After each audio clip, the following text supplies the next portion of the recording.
भारत के पास अगले साल तक होंगे 20 जेट इंजन, एचएएल चेयरमैन बोले जनरल इलेक्ट्रिक कर चुकी है वादा। हिंदुस्तान एरोनॉटिक्स लिमिटेड एचएएल के चेयरमैन डीके सुनील ने गुरुवार को विश्वास जताया कि अमेरिकी कंपनी जनरल इलेक्ट्रिक MK-1A लड़ाकू विमानों के लिए इंजन की आपूर्ति बढ़ाएगी और इस वित्तीय वर्ष के अंत तक 12 इंजन डिलीवर किए जाने की उम्मीद है। जनरल इलेक्ट्रिक के शीर्ष प्रबंधन के साथ एचएएल की बैठक हुई है और वे नियमित रूप से काफी जानकारी साझा कर रहे हैं।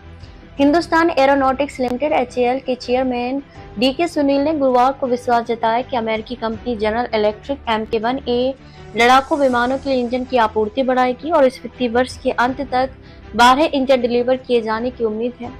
जनरल इलेक्ट्रिक के शीर्ष प्रबंधन के साथ एचएएल की बैठक हुई है और वे नियमित रूप से काफी जानकारी साझा कर रहे हैं।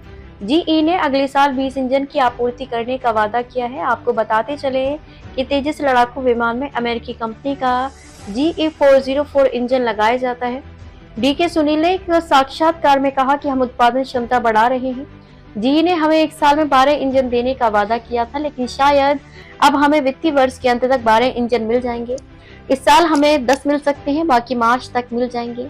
हमने 10वां विमान पहले ही बना लिया है और 11वां विमान तैयार है। वह अब अपनी आपूर्ति श्रृंखला को ठीक कर रही है।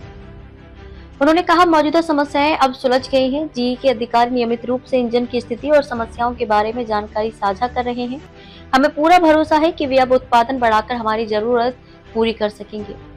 एचएएल के चेयरमैन डीके सुनील ने कहा कि MK-2 विमानों के लिए फ्रांसीसी इंजन पर कोई चर्चा नहीं हुई है और भारत का स्वदेशी रूप से विकसित किया गया उन्नत लड़ाकू विमान GE-414 इंजन के अनुसार डिजाइन किया गया है।